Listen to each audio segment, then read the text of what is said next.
notorious Champions Tour, Phil Mickelson. Andrew, good morning. How are you? Jeff, good morning. Thanks for having me on. Absolutely. We're going to have Dave Neville on in a little bit, and we want to do two things on this podcast, part of the Callaway Golf Podcast Network. We want to answer your questions about Lefty, because I'm sure you all have plenty of those. And we also want to answer your questions about Big Bertha B21. It is available for pre-sale today. So today is the day you can finally jump on in and end your slice. Today's the day to experience all that. We'll talk with Andrew about that in a second, but I also want to remind you, if you haven't checked out the fitting room, which has great information about this driver iron, this entire family of slice correcting, I don't know what you'd call it. Phil would probably have a great term for what we'd call it. Anyway, these golf clubs, check that one out. And also a new Henrik Stenson pod dropped today as well. So Andrew, let's talk about with Phil. So it was kind of an interesting kind of last minute decision for him to even play the event. He didn't make the cut in Boston, but he was playing well, and he certainly was playing well here in San Diego. What was the reasoning, in your opinion, behind doing this? You know, when we chatted, obviously he'd been playing so well before the Boston event, and obviously to miss the cut, pretty disappointing. And I think the thing is, he was playing so well, his expectations were high. And with golf, when you have expectations, sometimes you have to be able to manage that. So he got off to a bad start that first round, and the second round he actually played very well. Could have made the cut, but a little bit of a late push in the finish in that second round. So after he missed the cut, he's like, "Hey, I'm playing great. I'm either going to go back to San Diego and play golf with his buddies, or he can go to the Champions Tour." So I was, encouraging him, "Hey, go play this tournament. Why not? I mean, it's 3 good rounds. You get a scorecard in your hand. You have to play good golf." And when we got there, it was just a great atmosphere. The Champions Tour did a phenomenal job. Obviously, he saw a lot of these buddies that he kind of has played with over the last 20 years that are out there now. And it was just a great atmosphere. The golf course was spectacular. The condition of it and just everything about the event was fantastic. So can I ask you, Andrew, because I was watching along as much as Golf Channel would allow me to, because sometimes they weren't on the air when Phil was on the air, which don't get me going on that. What was the biggest difference in terms of the setup of the golf course, in terms of both length, in terms of where the hole locations were cut, the difficulty of the golf course? I've always wondered that. Is it a pretty big difference or not? I think the thing is that only seeing one setup, it was Core Crenshaw, so there's no real rough. And most of Core Crenshaw courses are kind of fairway and then kind of, the junk, but they give you generous fairways. So that there, I obviously couldn't comment on how much rough compared to a regular tour event, but the pins were probably the difference. Most pins on a regular tour event are 3 or 4 yards, from the edge. Yeah. Senior Tour was probably 6 yards. But the second and third day, after so many guys went so low the first day, obviously Phil shot 10 under. The second day, the pins were much tougher. So, you get the wind up. The golf course was probably 7,000 yards, maybe 7,100. But, the first day was dead calm. Second day, the wind got up. And third day, we had some wind. But, yes, it's much shorter. But, it's a very fair test. And those guys can still play. I mean, it was great to see. Steve Stricker, just still hits the ball, as good as probably ever, Yeah. So it's those guys can really play. It's not an easy, a lot of people said Phil's going to win easily. He had to play very, very well, and you have to control your irons, and he did. He obviously played very well to win. And for me, what I've always wanted to do, but I've not been able to do due to lack of ability, is what do you guys talk about after some rounds in the low 60s? Like, how do you say, well, this is the one thing we got to work on? Because those were pretty solid. It's kind of like, yeah, let's keep doing that for a couple of days. Yeah. The fascinating thing with Phil is he's always trying to get better. He obviously knows that, when you shoot 10 under, you've played a very good round of golf, or a great round of golf. He's always, hey, I could have done this a little bit better. So he's always trying to improve. And that's the nature of Phil. He's obviously very happy with his round, but he knows that he can improve on little things. And that probably keeps him going, keeps him motivated. And we actually, after he shot 10 under, he hit one average drive that was a lower shot we've been working on. And we went to the range and he hit about 25 balls just working on a certain shot. So it's something that, obviously I love to do that because it's a challenge from my side of the fence as a teacher to get him to, be able to help him hit those shots or produce those shots. All right. Well, we're here with Andrew Getson. We're talking Phil. We're also going to talk a little Big Bertha B21. Dave Neville will be joining us shortly. So get your questions in on Facebook, on Twitter, everywhere. We got Matt, Jen, and Josh in the background feeding us those questions. One of the ones I wanted to ask you about is I want to roast Tim Mickelson a little bit. On the very first tee, Phil goes and hits a driver and pipes it down the middle. I guess he likes to say hits bombs. And then he turned to hand the club to Tim, and Tim was in the cart. Was there any like disciplinary action? Because Tim didn't know where to go. Am I supposed to drive you? Am I supposed to be standing there to walk back with you? I did get a lot of text messages from friends of Tim and I that like, is Tim actually driving in the cart? And I was like, yeah. On the Champions Tour, you get to do it. I think it's only at certain events, but it is, yeah. I think Tim, God bless him. I hope he doesn't mind me saying this. I think he enjoyed it, to not carry that 40-pound bag around, but. Yeah, we can roast him as much as we can over that one. I mean, he's getting old. Tim's getting old, so. That's true. Well, Tim has a lot going on in his life right now. He does. He's got a little one on the way. He got married a couple weeks ago. 2 months ago, whatever it was, and I've never seen him happier, so it's pretty cool. All right. Well, I enjoy giving him a little bit of ribbing, and that was certainly an opportunity. I was texting him too, like, why are you even there? I'm like, literally, this is like brainless work. Now the carts had GPS in it. I'm assuming they turned that off. They did turn those off because I actually said to Tim, if you take it to a different level and turn the GPS on, you won't even have to get a yardage all week. Just point to the screen. Clean the clubs. Yeah, clean the totally. clubs. Yeah, amazing. Phil's short game always been. The highlight machine, it's always just been so solid. But we've seen him kind of go through a couple different putters recently. But one thing that stayed consistent is the triple track golf ball. We have some content on CallawayGolf.com where Phil actually walks you through 3 different ways he uses triple track. I encourage everyone to check that out on the greens. As an instructor, why do you think folks at home should try to use triple track? Because you've seen the success with Phil. It's one of those things that if everybody at home, if they put one line, and most people put one line on their golf ball, they draw it on a black line. If you actually put that ball down on a straight putt and stand over it and look at it, and then you put the triple track ball down on a straight putt and do the same thing, you'll be blown away how much easier it is to see straight. And it's one of those things that Phil and I have done a little bit about it, to see, because obviously you only see with your eyes. So when you're looking down a putt line, if you can see 3 lines that are straight, it's completely different to just the one line. So I encourage everybody just to try it, just at the, on the putting green, just find a straight putt and do that. You'll see a huge difference. Yeah. And then one thing, that I noticed with Phil is if there's a big breaking putt and he's going to use feel, he kind of turns the triple track off, as he likes to say. Yeah, he turns it to a clean ball, like as in there's no logo, no nothing. Yeah, and that's just simply for him to be artistic and creative and pick a spot out there and try to kind of do this. Correct. And if it's a putt that's going to break 3 inches, he will actually use the triple track. If it's going to break 3 feet, so when he gets to Augusta, he will use the triple track a little less because it's a little bit more touch. But once he gets in that 6-foot range, he's using that triple track almost 99% of the time. All right. Well, one other thing Phil uses is a 64-degree wedge. We have a question on YouTube from, I believe it's Cillian Musto. I apologize if I pronounced your name wrong. Do you think 64 degrees is too much for amateurs? That's a great question. I don't think, it's one of those things that as a teacher, I see a lot of people starting to carry 64-degree wedges. And I think the thing is that it's the simple answer is everyone should try it. But the thing is, when you're using a 64-degree wedge, you don't have to open it up. Most people, you can open your 60-degree wedge up, but when you get a 64 and you open it, that's when the problem starts. So if you've got one, just never open the face. Phil really never opens the face of his 64 because there's so much loft on it. If you open it 3 or 4 degrees, you're getting up towards obviously 67 degrees, and then to 70. It's almost impossible to get the ball to go forward. It'll go straight up. So that's the only thing I'd say.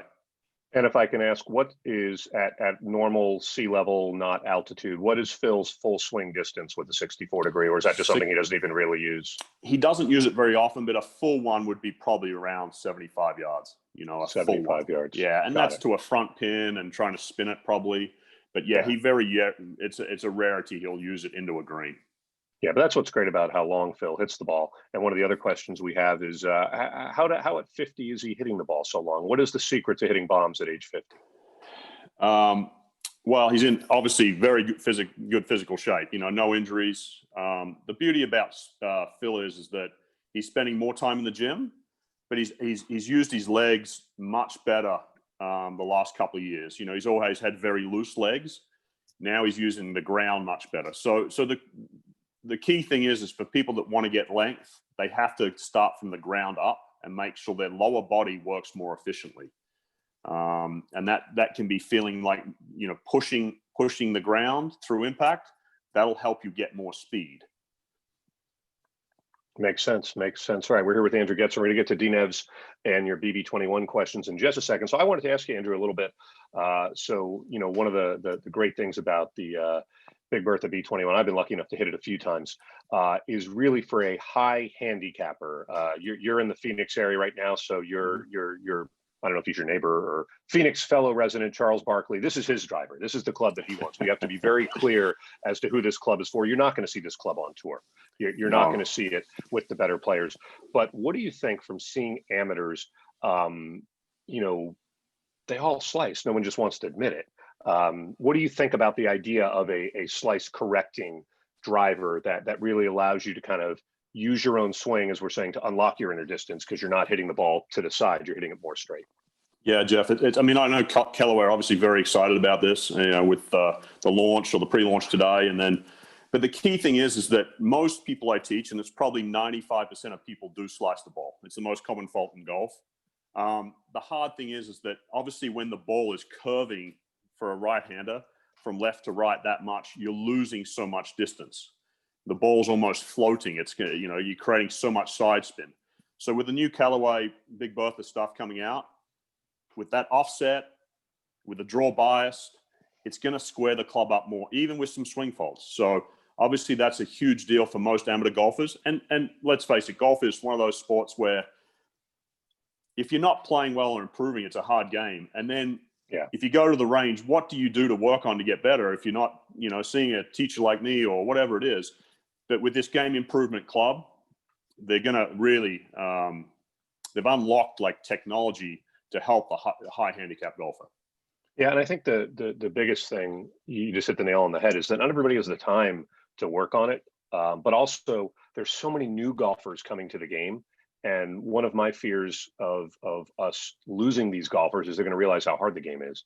And sometimes having a little bit of help from this series of clubs. So I really encourage everybody, take advantage of the opportunity, go hit it, and just let the numbers, this is what we say every time when we come out with something, because, you get some people who hate on it, be like, oh, another driver. But this is not a tour club, but this is something that you just need to go try and see how it works for you. Absolutely. I mean, the thing is that with that offset, as I said, it's going to help you square the club face up much easier. But as it's built for, Callaway have built this beautiful product for, as you said, the guys and girls that are just getting into the game and trying to understand, that don't have the 3 hours a day to go and play golf or practice. So if for all the weekend warriors out there, I encourage you to go out and try it. It's a fantastic product. All right. Well, Andrew, I'm going to let you go now. What I'd love to do at some point is to send you one of these and maybe have you record a few, kind of ways that people can use this technology, and then with some swing thoughts that the viewer can watch at CallawayGolf.com and kind of get better. So if you don't mind, I'm gonna put one in the mail to you, and or next time you come up to see Phil, I'll just be waiting at the airport and I'll just hand it to you before you get off the plane. I'll be out there in your hands. I'll be out there before Napa, so maybe we could do it then. That'd be actually. Oh, that'd be great. We'd be great. Yeah. Let's try to do that, and let's try to help some people. That's Andrew Getson. Thank you so much for spending some time with us. Really appreciate it, and congratulations on another victory with Phil. Jeff, thanks for having me on. All right, Jen, let's bring in Dave Neville, DNev's, anxiously waiting, chomping at the bit to get into the conversation. Morning, Nevs. What's going on?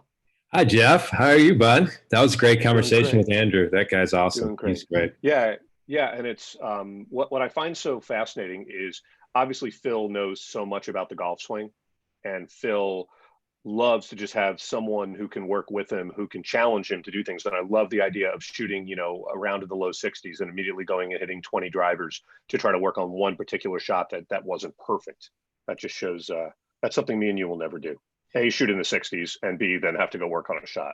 Yeah, exactly. But that's what's great about Phil. I mean, we see it when we see him at the ad shoots. He's always tinkering with equipment, his swing, his nutrition, his workouts, anything to get better, and people ask, I think the question was, how is he still competitive at age 50? Well, he's so dedicated to it. He just absolutely loves golf. It's awesome. Yeah, and sneak peek, if you want to see more from Phil, tune into Sports Center with Scott Van Pelt tonight. I believe Phil will be making an appearance. And if it doesn't happen, then just pretend I said that. All right, Dave, let's get into it. We want to take everyone's questions about the Big Bertha B21. Today is pre-sale. For those who aren't too familiar with it, because again, I think this club is for, a lot of new golfers.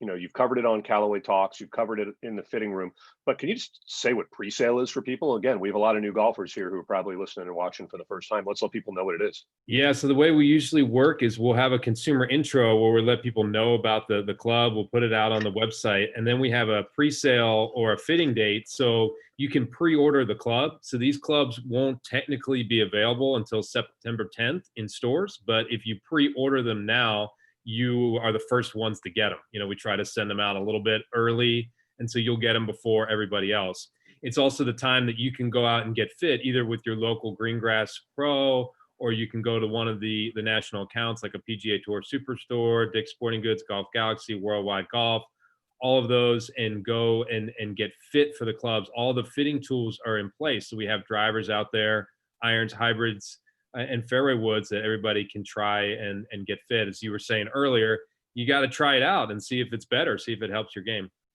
Yeah, that's to me the single biggest thing. And we say it every time, but the more we can convince people to go get fit, the better I think people will be. I think as weeks go on, there's going to be more incentives for them to get out there, but just to be like first. Who doesn't want to be first, like to have the new club? Who doesn't want to be the first one to walk up to and say, hey, take a look at this, and pull a head cover off and impress all your friends? That's reason enough to go today and pre-order, right? It's one of the coolest things about golf. You're out there with your buddies and somebody sees like a new head cover on there and they're like, what is that? And you got something that nobody else has. It's always kind of a cool feeling. It feels like, as Phil's talked about before, you said with Callaway, he feels like he has a competitive advantage. Well, you can get that with the new Big Bertha. Yeah. All right. So I want to break some rules because that's what we do on the podcast. So one of the things I've been lucky enough to do is to see you do presentations on this product for the last 3 or 4 months to our different customers and stuff. And one part that's always stuck out to me is the testing that went on to actually determine it. Now, I don't know what we're allowed to say and what we're not allowed to say. So I'm just going to ask you about it, and let's hope that legal isn't listening. Yeah, I think legals, they're pretty busy these days. But no, we did have a huge test. This was a consumer test. It was for higher handicappers only. I think the ticket to get in was like 17 handicap or above. And one thing we saw with the driver, which was really interesting, I mean, it's not too surprising, but players had so much spin, when you get on those TrackMan numbers, and the pros are dialed in, and a lot of better players dialed in at 23, 24, 2,500 RPM of spin. You get these higher handicappers coming in, they're down and they're across the ball, generating tons of backspin and side spin. They're at 32, 3,500, 4,000 RPM of spin with a driver. And they're just, as Andrew was saying before, the ball's floating. They're not getting distance. The ball, if it hits the fairway, it's actually going across the fairway. Then we saw a lot of these amateurs, what they do is they aim way left if they're a righty. So they're trying to get the ball into the fairway. So they're almost aiming into the trees to try to get the ball into the fairway. So they might have hit the ball 300 yards, but 150 of it is the left to right curvature. Yeah. And Dave, we need to clear something up because a lot of people are asking us on social. Can you explain what's happening with Maverick? Maverick's not going anywhere, and this is for a different person. So let's just clear that up. So there's no confusion. Maverick is still in line. It's done incredibly well for us. We're absolutely killing it with Maverick. We have the Sub-Zero model and the Max model as well. But this Big Bertha is really different even than the Maverick Max. And the Maverick line is going to continue, as you said. The Maverick Max, we have a lot of better players playing it. You can put the weight in the heel or the back, but it's not necessarily a low spin type of driver. And that's what Big Bertha gives you. It's really a spin killer. It's for the player that needs the most help. It's got, we call reduced face progression, which means it doesn't have offset, but it's kind of moving towards offset. It's got a lot of draw bias to it. So it's going to be a lot lower spinning than your Maverick Max. but the Maverick line continues. Obviously, Phil was using that. A lot of players out on tour using that. That continues. This is a totally different type of driver. Yeah, and just to be clear, you're not going to see the Big Bertha line on tour. It's going to be Maverick on tour. If your handicap is, what do you think, like 14, 15-ish, that's where you again, go hit them. But if you're a single digit handicap, you don't have to worry about the Big Bertha stuff. The Maverick is kind of where you want to be. But for so many new golfers who are coming to this game, and I just saw the rounds report that came out today, I mean, the number of rounds going up is just astronomical. And it's so many new players. I mean, at my club, it's just, you go at 5:30 and you want to just walk on and play 9, and there's a line of people, which is awesome to see, but so many of them are beginners. This is the club for them. Go get fit, go try it. Dave, have you hit it? Have you gotten a chance? Yeah, I have hit it. I actually snuck it out to Rancho Carlsbad. Some of our locals might know that spot. Nice. Dirty Ranch, as we like to call it. End of the range. Got out. I hit the fairway woods as well, which was really interesting. I took the fairway woods out against the Maverick Max fairway wood just to look at launch angle, the face, and the draw bias as well, which was pretty cool to see. I am not someone who fights a slice. I'm kind of the reverse. I fight a hook. So I don't think the Big Bertha is going to be right for me. But as you said, something like 80 to 85% of all golfers fight a slice. So this is going to be good for a lot of golfers. Yeah, and I always say that even if we say it's 80%, that just means 20% of line. Everybody fights it a little bit, but I do think there's different ways to combat it, right? So if you are a better player, go try one of the Maverick drivers and use the configurations to add, whether it's with the OptiFit hosel to add it into the draw setting, or if you have the Max, to have the weights where you can get it in a draw setting.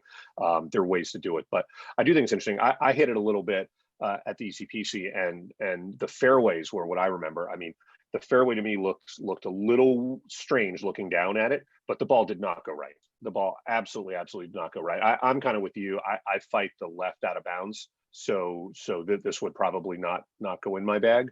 But I'm excited for some of my friends who have just started playing to be able to get them, to be able to try this and really to be able to improve their game. I also was texting with our buddy JB at the Hackers Paradise, and you're going to be on THP. Yeah, THPers, the guys. I mean, you guys have never won a Granddaddy that I've played in. It's a well-documented fact. Same with Johnny Rodriguez. It's because you guys are trying to get blades. This is a club some of you guys should be taking out there. You know who you are. There's nothing. There's nothing wrong about it. So. Yeah, I'm going to be on the hot seat with THP tomorrow. That's going to be fun.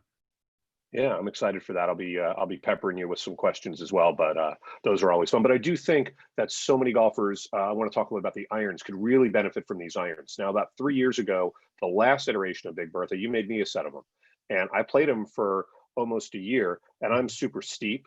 I loved them. I mean, they just went straight up in the air. They definitely tended to stay on the target line. I'm hitting apexes now. I just how can you go wrong with apex? But talk about these irons and who do you think that is really going to get some benefit from this? Well, these are a true super game improvement iron. So even with the BB19, it was interesting. We made the sole a little thinner on those, a little bit less offset. They were a dark PVD. And then we got feedback from a lot of fitters, some of our sales reps and consumers as well, as they were looking for a true super game improvement iron. So this new Big Bertha B21, we're kind of going the other way. I mean, it has wide soles. It has a thick top line. It's got some offset on there, really confidence inspiring. So when you set this club down, you look down on it, you can say, this thing is going to be easy to hit. I'm going to be able to launch it straight up in the air. And like you said, there's a lot of those players, they struggle with being too steep. And then some of them are sweeping it. So one, they're hitting thin. The next one, they're hitting fat. Well, this has a wide sole with a lot of camber. It's really going to help your turf interaction, help you to hit it more solid.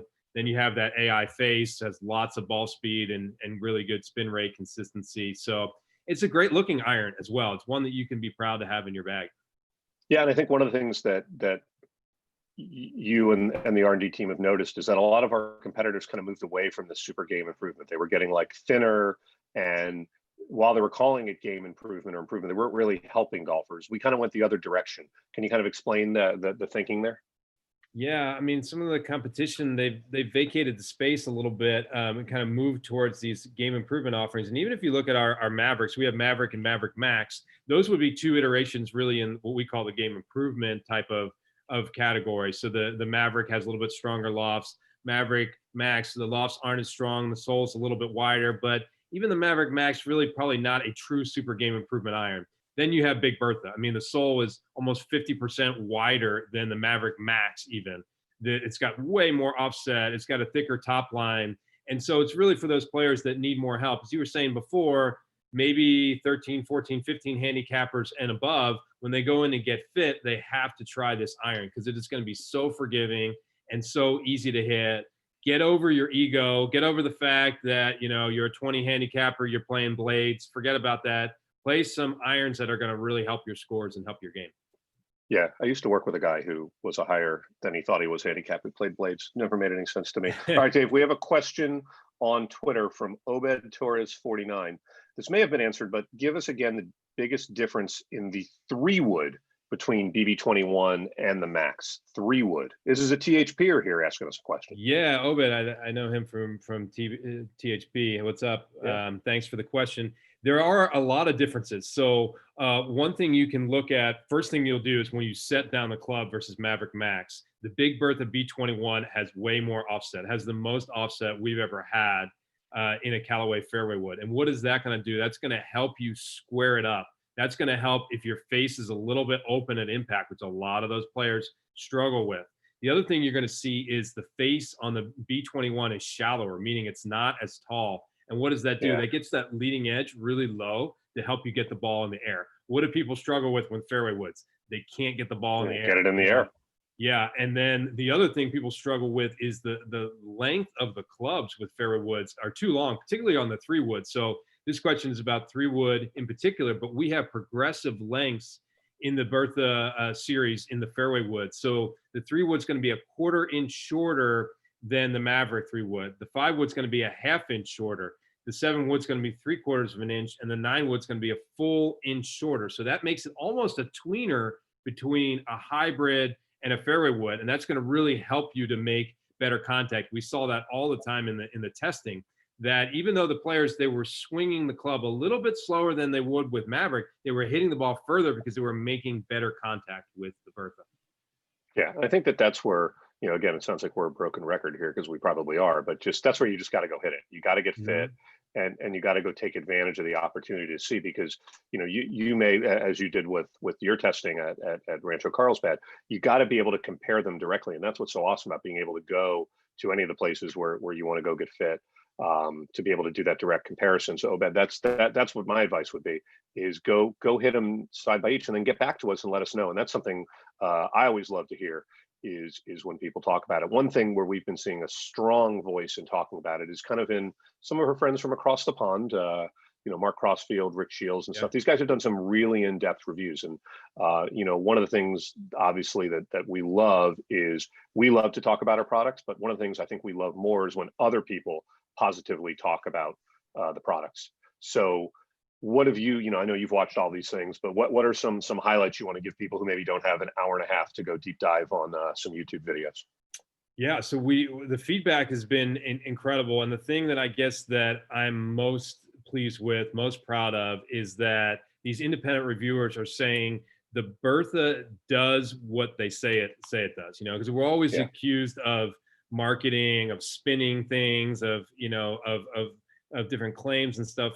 And we're saying that this is for the higher handicapper. This is a true slice stopper. It's a slice killer with the driver. It's going to be easy to launch with the fairway woods. It's going to be a super game improvement with the irons and the hybrids. And the folks in the YouTube videos, I encourage you to go out and watch them, are saying it really does what it says it does. So that's something I'm really proud of. Obviously Mark Crossfield's got his video out there. You can check that out. TXG Golf out of Canada. There's some of the top fitters in the world. They took it up, and Ian Frazier there hit it and checked it out and talked about the spin rates, the draw bias, all of that, and what he saw. Even our friends at My Golf Spy, have taken it for a spin as well. So I encourage you to go out and check out all that, not just what we're saying, but what others are saying as well. Yeah, and one thing I like that you like to do is you like to go play a little undercover boss, undercover shopper. Do you have any plans maybe on the weekend to go into a local store? We're not going to say which store, so they know that you're coming. They're prepared for you. And don't wear the Callaway shirt or Callaway mask or Callaway hat. Yeah, Any plans? last time that I went into a local Dick's Sporting Goods, didn't have any. I had a T-shirt on. I didn't have any of the Callaway gear, but I was wearing the mask, and I had the Callaway mask, and I was trying to ask some questions about how the Callaway stuff was, how was it doing the fitting, and the guy's like, "I know you. I've seen you. I've seen you on YouTube on the Callaway talks. You can't fool me." And I'm like, "Oh wow. Well, at least somebody's watching it. That's good." Yeah, exactly. It's always a good thing. But I do think it's a fun opportunity to go in to some of these fitting. I was thinking the other day that I haven't done a retail fitting in forever. And I think it'd just be kind of fun to maybe take Paige and Harper and go in there and let them get fit, because I think they're perfect candidates for this club as well. But also to be able to kind of see how it's done, because I think it's such a unique process. And I think one of the things I think we all need to do a better job is kind of busting some of the myths about fitting. So I want to ask you a couple of those questions as we're waiting for your questions. So again, hit us on Facebook, YouTube, anywhere you want, Twitter, with any questions that you have for Dave, and we'll get them answered. But in terms of a fitting, I always think, and Nate and I have talked about this on the couple of times I've had to fill in on Fitting Room, is this is the time of year that's the best to go get fit, August, September. Because in theory, if you're in a market that's seasonal, you're at your peak of what your swing is going to be for this year, as opposed to if you try to go do it in January, February, in some of those seasonal markets, you're probably not swinging the way. Do you kind of agree with that, or do you like to kind of like what is your fitting strategy? Yeah, I mean, I think all times of the year is a good time to get fit. But you're right.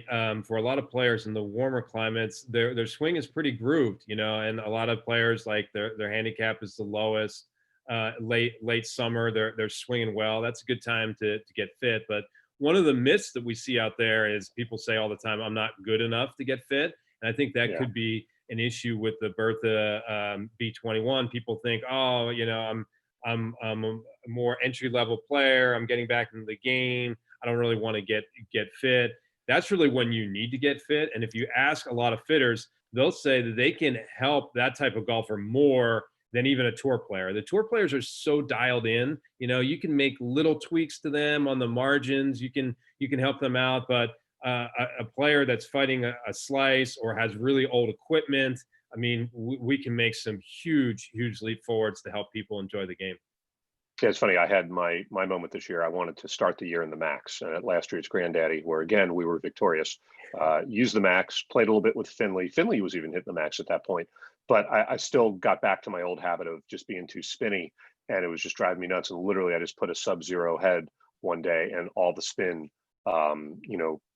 went away, and the driver got much better. Here's another one. Lee Owens from Facebook. How do you know you have a good fitter? Great question. How do you know, Dave? Yeah, well, I would do a lot of those fitters will do kind of pre-fit interviews. Well, I would interview them as well. I would ask them about how long they've been doing it. Kind of what their qualifications are, what is their fitting philosophy. A good fitter is going to be open-minded to putting you into different things. So maybe you're a 10 handicapper, you might think you need a certain iron, but they're going to be open-minded to that. It shouldn't take the fitter. You shouldn't have to make like 15 swings with a 7 iron for them on one club to say whether it's good or not. I mean, we see out on tour, the guys make maybe 1 or 2 swings, and then they know, whether it's good or not. It's probably going to take a few more with your regular amateur golfers, but it shouldn't take so many swings. You shouldn't get done with a fitting. You're so exhausted. They should be able to dial you in quickly. And we have a lot of certified master fitters out there. So these are people who've gone through our Callaway certified master fitter training, our Callaway University. And they've taken tests, they've done live fittings. We know that they know the equipment, they know the fitting philosophy, and they know how to do fitting. So that's one thing to look for out there. Yeah, that's where I would start. If you have a certified master fitter in your town, that they're well versed because they literally had to pass a test to be able to do it. I think that would be kind of the first thing. The other thing I would say is you have to know your own limitations, and I think you have to do a good job of communicating to the player. If you just if you don't want to hit 4,000 shots, you got to let the fitter know that, and you got to be able to dial it in. But I love, kind of like with you, I like the idea of tinkering a little bit and changing things up every now and then. And sometimes I think you just got to find someone you just kind of connect with And I think that in the couple experiences I've had, I've been lucky enough to have some people who just completely get to know kind of what you have, what you don't have, and you got to be realistic with yourself, right? That if you are steep over the top, you're probably limited at some of the things you're going to be able to do, and you have to focus on trying to eliminate what that does. And you have to be realistic with what your goals are. Your goals need to be, whether it's dispersion, whether it's distance, whatever it is, you got to go in there and kind of be able to have a plan. You can't just walk in there blindly. I think having a plan is a good thing. One thing I want to ask you, we haven't got the question yet. Can you explain B21? B21, yeah, I like this. So obviously the year we're coming out at the end of 2020 and into 21, so that's part of it. But some folks who know me, I'm an Air Force guy, and the B21 is the replacement for the B-2 stealth bomber that they're working on right now. And as Phil did this week, you can hit some bombs with the new Big Bertha B21. So that's what we went with the naming, and also to help differentiate it from the BB19, the last generation. Yeah, and aesthetically, as you said, getting rid of that black PVD, beautiful finish, very aggressive with the blue, still that red, white, and blue kind of color scheme that I think people will like, and it'll kind of stand out. Aesthetically, we did that. And then last thing I wanted to cover, and again, we'll still take your questions, is the shaft, because that's kind of a story. Normally, we're not into the shaft stories as much, but this one we actually are into. So can you kind of give everybody kind of the quick take? Yeah, this was an interesting one. So when we usually work with our aftermarket vendors on deciding on a shaft or a shaft lineup for a family. But when we were looking out there, we wanted to have a shaft that would work across the entire family. So whether that be driver, fairway, iron, or hybrid, we needed it to work in multiple weight classes. We wanted to work for the women's shafts all the way up to like a 75-gram stiff offering.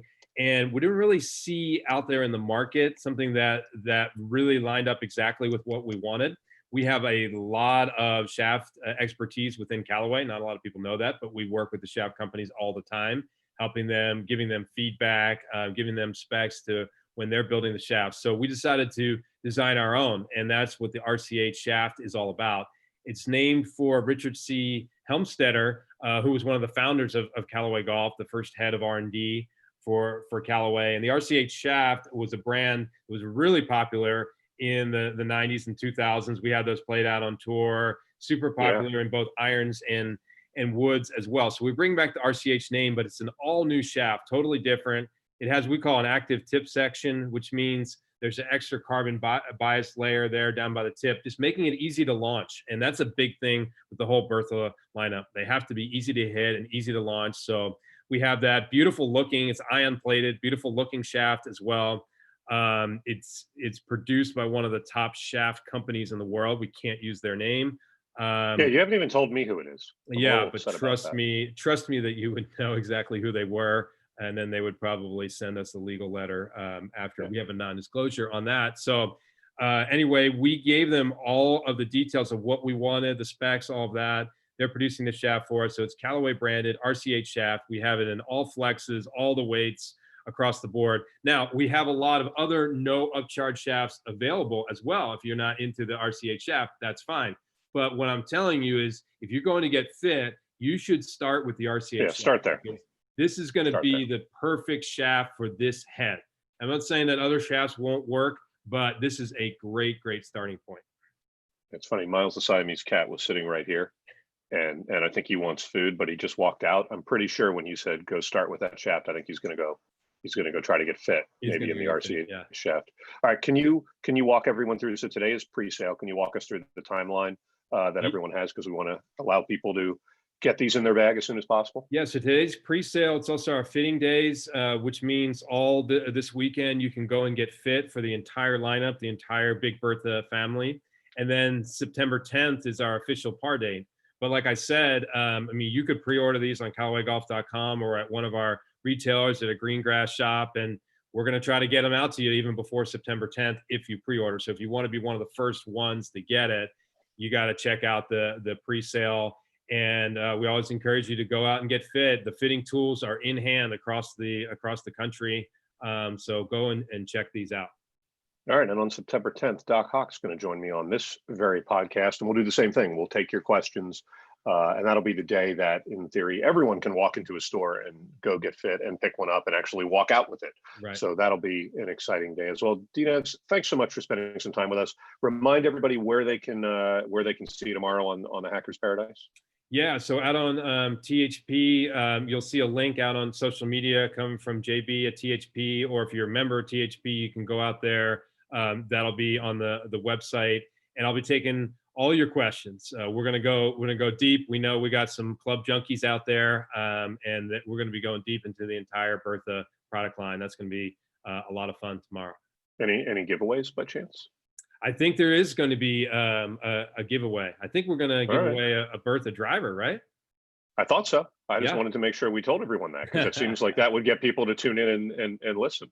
Yeah, for sure. They will be one of the first ones to get the new Bertha driver. So tune in and get a chance to win. And for more information, make sure you go check out Callaway Talks with Yodi Nevs. Check out the Fitting Room with Yodi Nevs. Anything else you're in? Any other shows of yours I've missed? We just did a podcast with Worldwide Golf. We're on Real Golf Radio this Saturday. We're going to be on that as well. So all over the airwaves, Sirius XM, PGA Tour Radio, Katrick and McGinnis. You can check it out there as well. Just trying to be a radio hero for you, Newbart. There you go. Well, someone has to. So I'm glad you stepped up in that situation. Thanks, everybody, so much for taking your time to ask us your great questions and joining us on the Callaway Golf Podcast. Thanks to Josh, Jen, and Matt for helping me out in the background. And we will see you next time on the Callaway Golf Podcast.